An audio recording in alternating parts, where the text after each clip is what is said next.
Hi, in today's video, I'm going to be talking about something every medical student eventually realize. Medical school is hard and it gets tougher and harder the higher you go. Having spent 7 years in medical school and still having over a year to complete my medical education, I can tell you I've seen firsthand how tough it can be, especially in this part of the world, studying in Nigeria. So in this video, I'm going to be sharing some of the challenges we face as medical students and more importantly, how to cope or how to actually thrive through these challenges and come out on the other end unscathed. So this video is not to scare you. I'm going to be sharing some brutal, honest truth about how difficult medical school is, but it is not meant to scare you. It is actually to help you see what the reality of medical school is. And to be honest, despite how hard or how tough medical school is, I actually think it is doable and it can be one of the most rewarding courses to study if it is for you. Now, throughout your medical school and even throughout your medical career, like as a doctor, you are going to continue to make sacrifices. The sacrifices start in the process of getting an admission to medical school because medical school is one of the most competitive slots to gain admission into. And the top student, the brightest student across each country are usually competing for this limited slot. So it means to be able to gain admission to study medicine in the first place, you need to have studied hard enough. For a lot of us, it was a struggle getting into medical school. That is where the sacrifices start. That's just the beginning of what you are going to sacrifice. Then you go into your first year. In retrospect, I'll say first year is easy, but I remember living through that experience. Before I got into medical school, I'd spoken to seniors and they told us that, oh, your first year is going to be the chillest year. It's simple, blah, blah, blah. Until I got there and I was like, what is simple about this? Though our first year is just preliminary sciences, that was what we were studying at the time. It still felt hard at the time. You had to attend a lot of classes, attend practicals, study for exams, study for tests to be able to do very well in the test and the exam. At the time when you are in the first year, from my own personal experience, at the time when I was in my first year, it felt hard.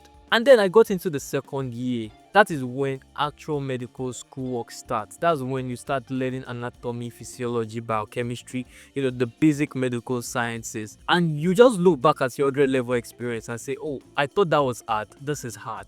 And then you realize that as you go higher, it keeps getting harder actually. It never really gets simpler. But one thing I like about it is that I would say the shaggy is graded. It is dosed. The first year is a little hard, the next year is harder, but as you progress, you are better adapted, you are stronger. As you go on, you learn about yourself, you learn what works for you, you learn how to study more effectively, how to be faster with study, how to learn quicker. And I've spoken to quite a number of friends from other departments that studied other courses, and I know that our experiences as medical students is extremely different. Going to school every single day, having lectures every single day, each class that could possibly last for 1 hour will give you material that will probably take 2 or 3 hours to study, and you're going to have multiple of those lectures. You're going to have lectures back to back. You're going to sit 2 hours straight to listen to your lectures, and you have to go to school to meet the attendance too. What about the practical sessions? All those are part of the things that make medical school hard. And then when you cross to the clinical aspect of medical school, when you actually start interacting with real life patients, like learning, clerking patients, asking them questions, examining the patient just like real doctors do, that is another level of difficulty or of challenge, because this experience is different. You have to go to school and then you're going to interact and meet a lot of people during the training. Your medical training is one that the number of people that will train you throughout your medical school years is a lot.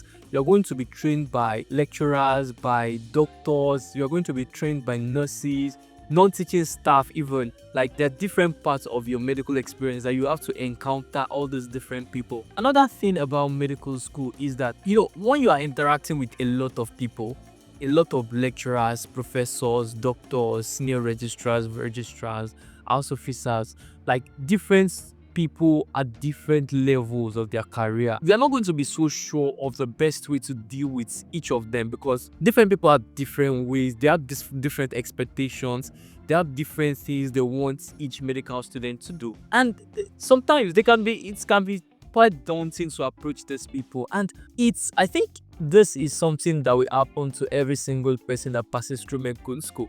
There are very fantastic people that will inspire you as you go through your medical journey, but you are also going to meet people that will make you rethink your whole life's decision, will make you go back home sad. Another thing that is stressful and challenging about medical school is the numbers of tests you're going to write throughout your medical school years. If you have medical student as friend, or if you're a medical student, that's why we are almost always reading or almost always having something to read or the other. There's always something to read because we have different postings. You are rotating two different units of medicine. After each rotation, you'll be required to write a test, which is why there's this constant level of stress and pressure that every medical student faces. We face it for so long that it becomes our new normal. You need stamina, you need grit, you need resilience, you need diligence, you need consistency, because you're doing this for a very long time. And God help you, you're now studying medicine in Nigeria in a federal university where strikes and breaks that you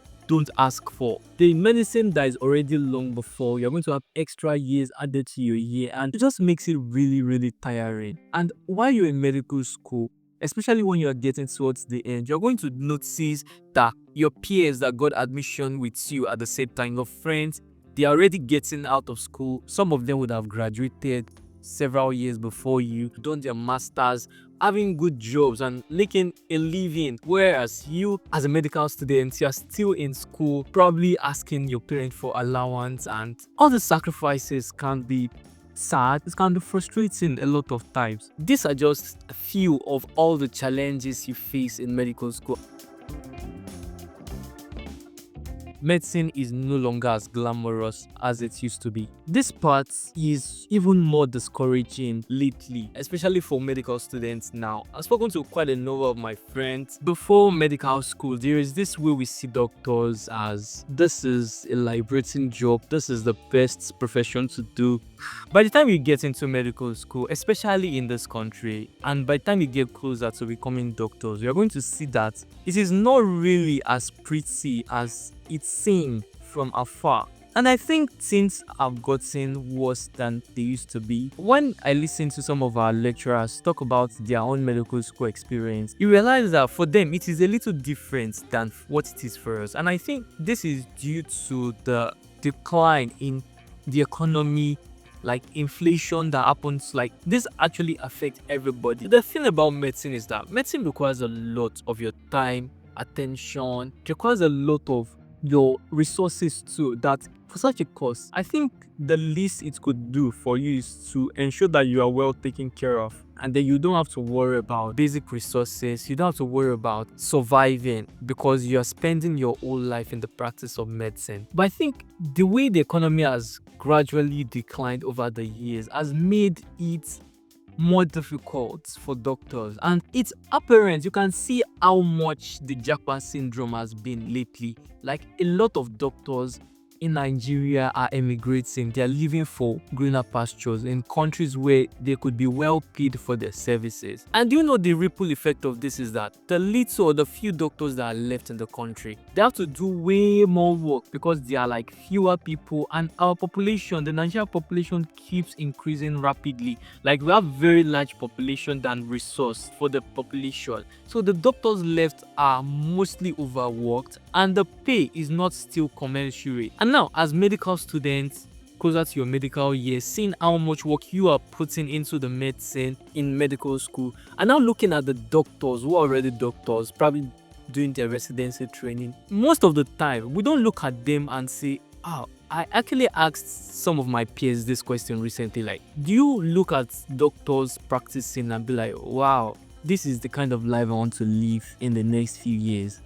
Most of them said no, and this is really sad and painful. One thing I personally like about medicine is that the opportunities are endless. The possibilities are very wide. There are a lot of specialty you could go into. There are a lot of things you could do. I feel like once you have your medical degree, there is something for every single person. If you don't want to do clinical practice, there is something for you. If you want to see patient, like If you want entrepreneurship, there's something, I think that's one thing that despite the fact that in this part of the world, medicine is not as rewarding as it used to be, that fact that there are a lot of possibilities is something that is very encouraging. And also, compared to many other courses, to be honest, medicine is still one that is really, really lucrative because being a doctor, you have a skill to care for God's highest creature, that's humans. This skill is a high demand skill. It is always going to be in demand both locally and globally. I wish in the nearest future, people that don't want to travel abroad, that really, really want to stay in the country to practice, will not leave here out of frustration, out of working for so long and for so hard without getting a pay or a reward that is commensurate to their effort. Because if the doctors put in this kind of work into other field, I can imagine how the possibility of making it big in this other fields is going to be great because these doctors actually work really, really hard. I don't want to use the word how to survive because I believe you can actually have a great experience in medical school. I can say by the help of God, I can say my medical school experience hasn't been so bad. Not like I've not had my downtimes. I've had my downtimes. There were times I was sad. There were times I was frustrated. But overall, I would say I've had a decent time in medical school. So from my experience and from advice from other people, yeah, some things I think every medical student should do, every aspiring medical student should remember. Number one is to embrace the fact that it is hard. You are going to have to stand up to study when you really don't want to. Like many times, I just want to be in bed and sleep. But then I remember I have a patient's write-up I've not written and I have to present to my consultant the next day. I have a test coming up I've not really prepared for. I have an assignment I've not done. You're going to sacrifice your sleep. There are many times I will sacrifice my breakfast and just to make it to school on time. It's hard and I've embraced it. I'm like, okay, this is what I signed up for and I'm going to do it. Second thing is to ask for help and collaborate with others, especially for 100 level students or people that just started medical school. Because you were like one of the best in your previous school, whatever secondary school you attended, there's this tendency to want to maintain that. Like you want to keep being on top of the class, and then because of that, you are isolating yourself and you don't want to collaborate, you don't want to help others, you don't want to be helped. Medical school is really long, and honestly, I think everybody needs help. No matter how smart or how good you are, at different points, you're going to need help of others. And if you're strong, always make it a point to help others. It's long. There have been cases of people falling into depression. I think if we look out for each other and we also let ourselves to be looked out for, the incidence of this will be significantly reduced. So throughout your journey, make friends, ask for help when you need it, and also be the one that look out for people to help them. Next thing is to start strong in each posting. Like I always advise this, in any exam you want to do or whatever you're doing, always try to start early and stay consistent, because if you wait for too long, pulling all-nighters in medical school is, for other courses, I mean, I've heard people say they don't study till like 1 week to the exam and then they crash read and cram a lot of things and eventually do well in these exams. Medical school has a lot of volume. You are going to have so much things that it's practically impossible to be able to cover these things in like 1 week to exam if you've not come across them before. Yeah, people do crazy stuff. Sometimes people do that to just pass, but generally, if you want a life that is not so stressful, try to avoid waiting till the end before you start preparing. Next thing I would advise is to have some sort of thing you do outside medicine, have some sort of hobby, have some sort of side project you do. This can actually help you keep sane sometimes, because you are doing the medicine and you do it for so long. That's one of the part I really don't like about it, especially when you're studying in a public institution where you get extra years that you don't ask for. Like your 6-year course can become 8 years and become 9 years because of strikes. All those long years, you probably get tired, and then sometimes having something else you like to do outside medicine can actually be a lot helpful. So find some extracurricular and know how to balance them. There's sometimes when you have to drop the extracurricular to focus on your medicine, and there are some times when medicine will not require so much time. Next thing is, don't take harsh words home. Yeah, in your training, people are going to speak to you harshly. People are going to say sort of mean things to you. Sometimes your teachers won't even realize the impact of what they've said to you. And once they say it, that's it for them. They're not going to remember that they said it to you, and they'll go home, have good time. It is you that will go home, keep carrying that thing in your mind, and you let that just crush you. Sometimes it could crush you for weeks, for months, make your self-esteem go way down. One thing I've learned, I feel like everyone will experience this at some point, is to not take these things home. I try to do my best. Just try to do your best, and whatever they say, take corrections, but try your best. It's easier said than done to not let all those words get to you, because I feel like most people will have these experiences in medical school. Next thing is to be kind to yourself and kind to others. Take care of yourself, please. There's a chance that you forget to take care of yourself, or you will prioritize other things over your personal self-care. Yeah, we have to do that sometimes, once in a while, but always make sure at the end of the day you remember to take care of yourself. Make sure you are physically and mentally healthy. Your diet, your lifestyle, eat well, try to exercise. All those things are easier said than done, but they are very, very doable. And also be kind to others. All of you are going through the same thing. Like other people around you are going through the same thing you're going through. So be kind to them as well. Sometimes you try to understand them when they are being somehow. And lastly, put God in your journey.